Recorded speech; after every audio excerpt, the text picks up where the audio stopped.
감사합니다. 하나님께서 우리에게 은혜를 주심을 감사하고 하나님 앞에 나와 예배하게 하심을 감사합니다. 주님이 부르신 이 자리에 이곳에 하나님의 사랑과 또 주의 성령이 가득하도록 주님 인도하여 주옵소서. 사모하는 자에게, 갈급한 자에게 주의 성령으로 채우시고 하나님의 은혜로 채워 주옵시고, 주의 말씀을 통하여서 우리가 힘을 얻게 하시고 말씀 가운데 위로함을 얻고 말씀으로 세상을 이기며 나갈 수 있도록 주님 인도하여 주옵소서. 우리가 갈 바를 알지 못할 때 하나님이 부르시는 그곳으로 나아가기 원하고 하나님이 주신 지혜로 말미암아 승리하기를 원합니다. 하나님의 눈으로 분별케 하시고 우리가 믿음으로 나갈 수 있도록 주님 예배 가운데 우리에게 주의 사랑과 은혜를 더하여 주옵소서. 감사하며 예수님의 이름으로 기도합니다. 아멘. 찬송가 191장 찬양하겠습니다.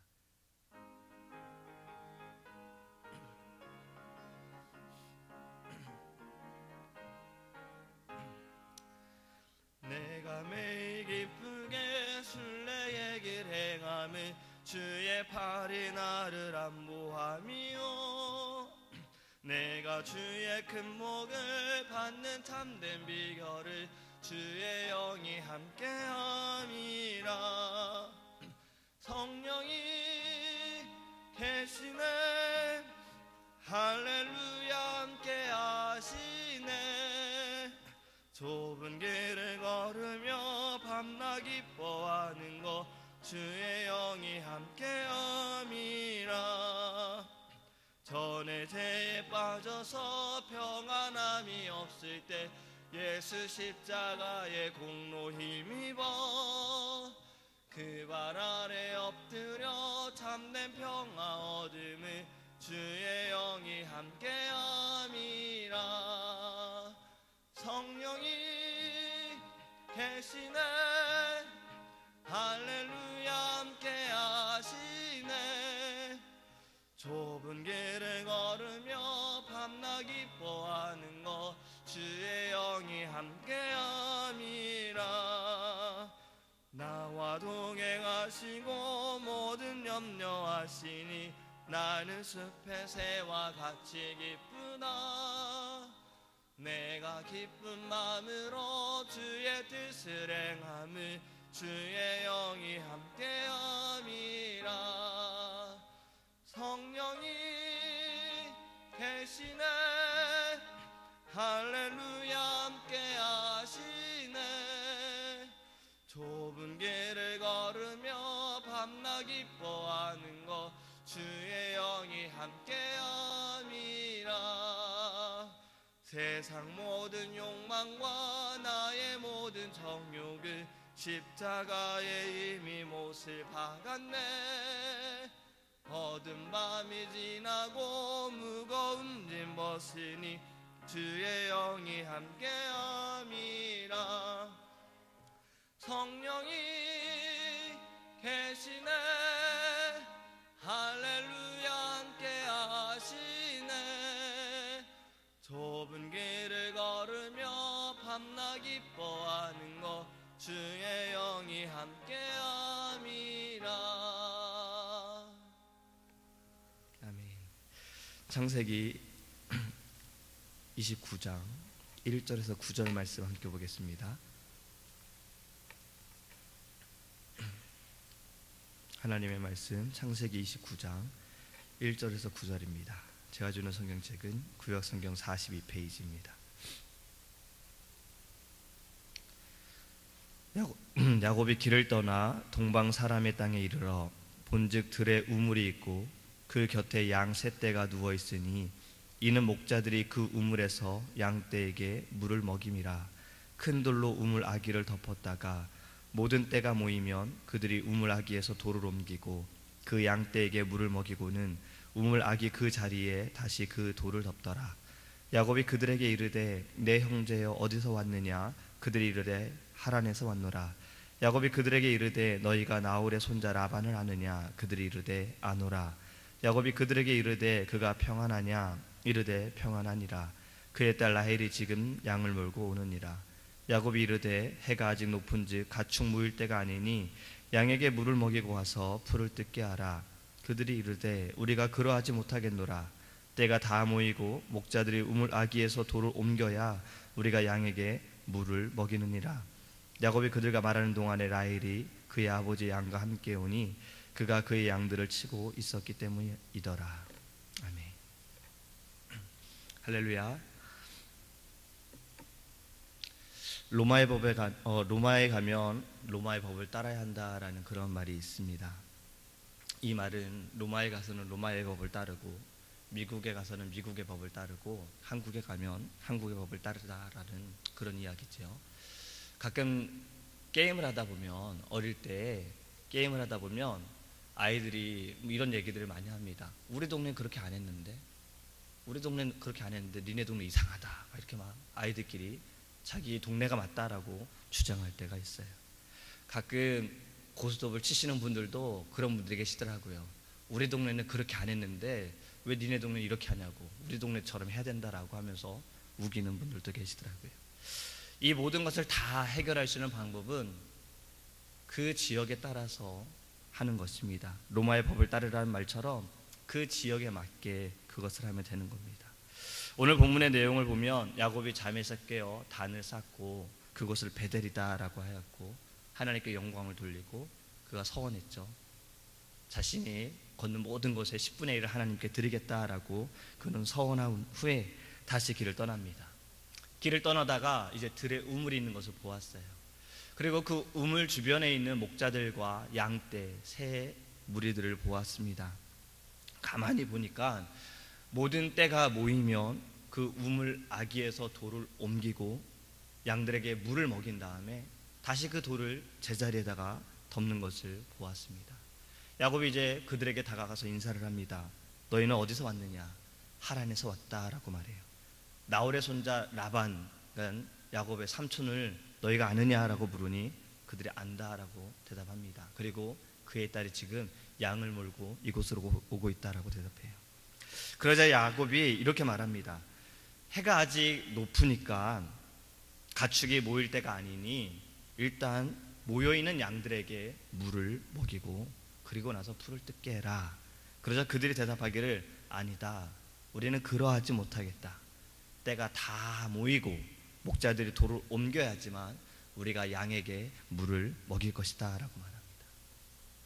저는 이 말씀을 묵상하면서 법에 대해서 한번 생각을 해봤어요. 지금 이들이 만나서 서로 인사를 나누지만 그 인사를 하고 나서 그들이 말하는 것은 양에게 물을 먹이는 법에 대해서 서로 지금 이야기를 나눕니다.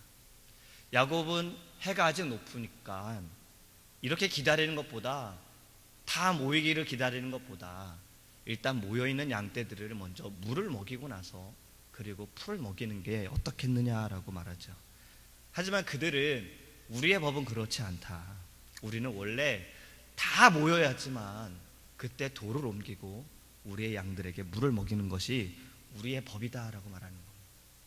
야곱은 지금 야곱의 생각을 말한 거예요. 어쩌면 야곱이 말하는 것이 더 현명할 수 있어요.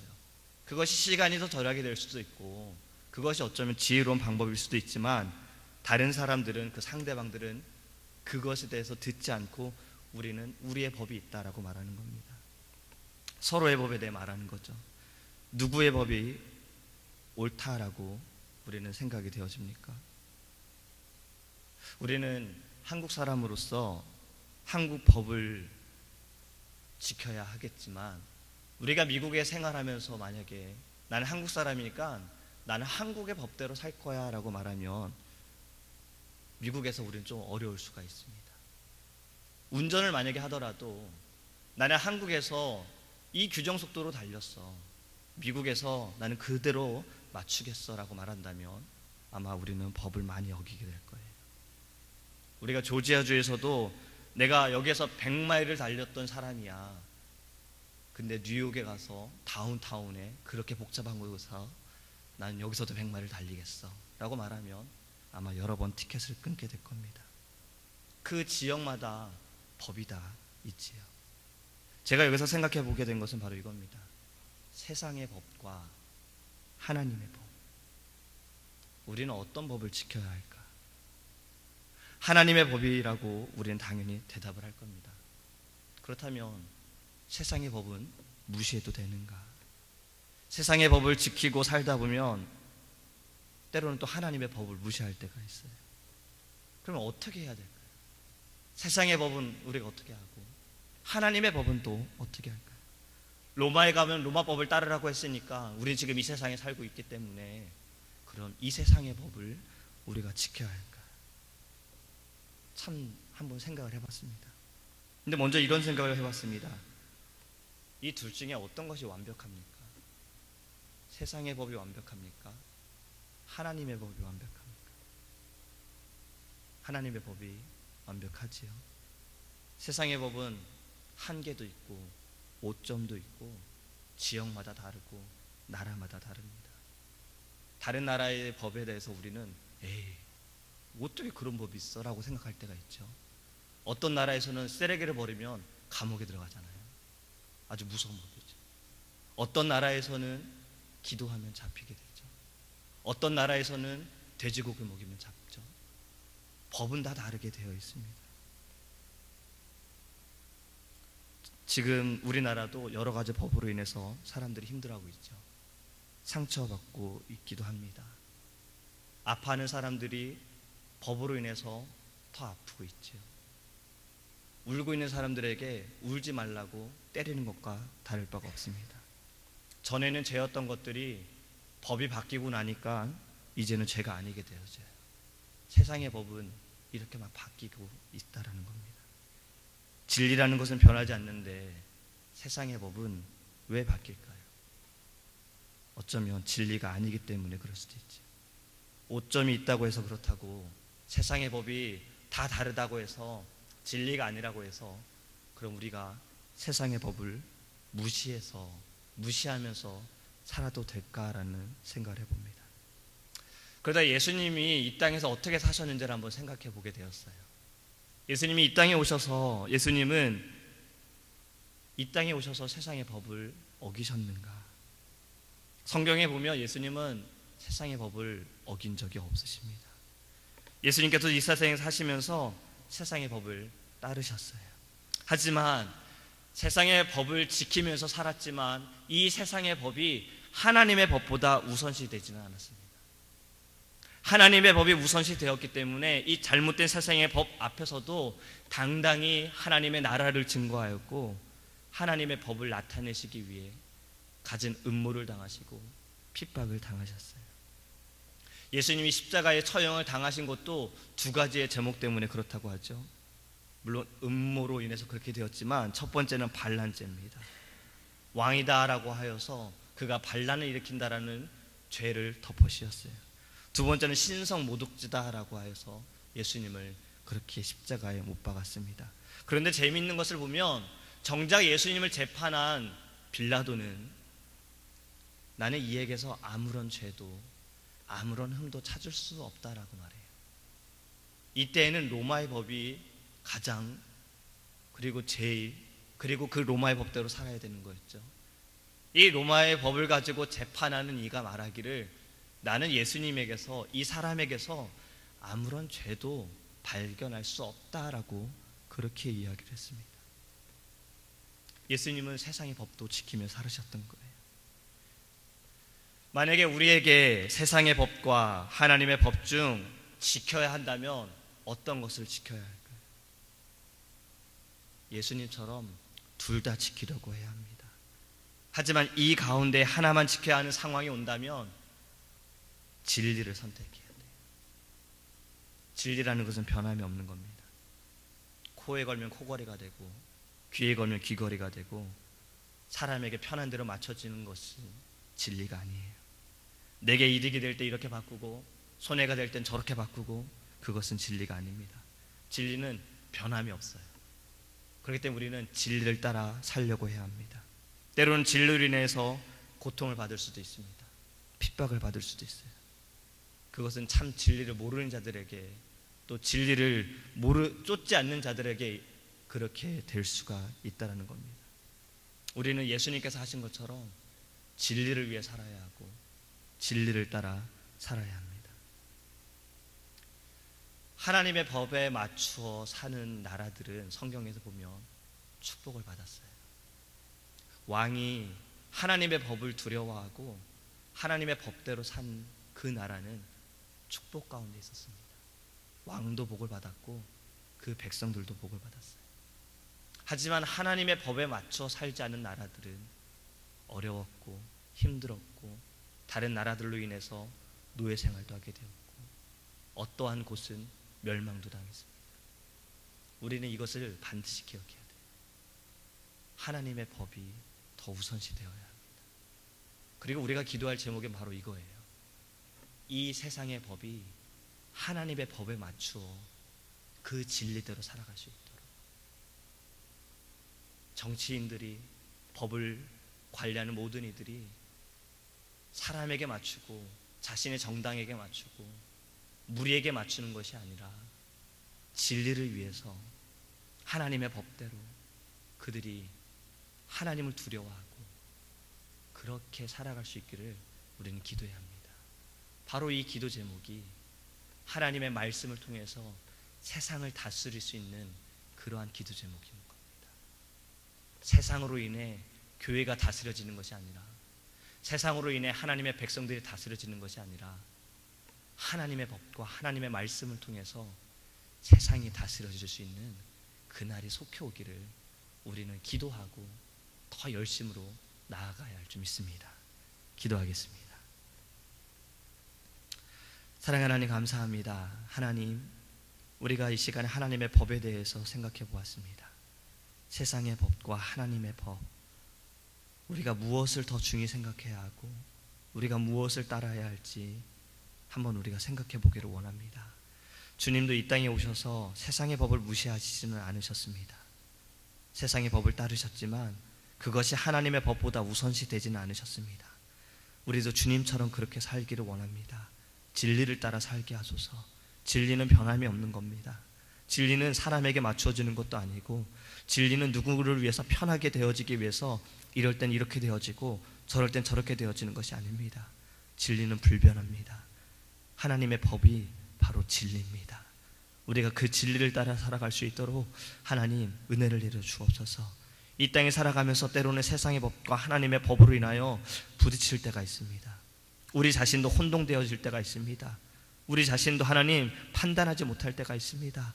하나님의 은혜와 하나님의 눈과 하나님의 말씀을 통해서 분별케 하시고 하나님의 법을 선택할 수 있도록, 또 우리가 기도할 것은 하나님의 법을 두려워하는 나라, 하나님의 법을 두려워하는 사람들, 하나님의 법에 맞추어 살아가는 이 세상의 법들이 되어질 수 있도록 하나님 우리가 기도하게 하소서. 반드시 하나님의 법에 의하여서 이 땅이 변화되어지고 다스려지는 그때가 올 줄 믿습니다. 우리가 하나님 열심을 다하여 하나님의 사람으로, 하나님의 백성과 하나님의 자녀로서 하나님의 법을 생각하며 살아갈 수 있는 믿음의 사람 되어줄 수 있도록 주님 은혜를 내려 주시옵소서. 감사하며 예수님의 이름으로 기도합니다. 아멘. 주기도문 하시겠습니다. 하늘에 계신 우리 아버지여, 이름이 거룩히 여김을 받으시오며 나라의 임하옵시며 뜻이 하늘에서 이룬 것 같이 땅에서도 이루어지이다.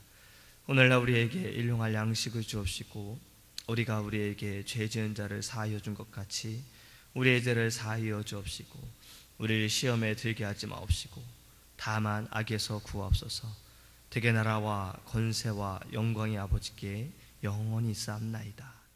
오직 주의 사랑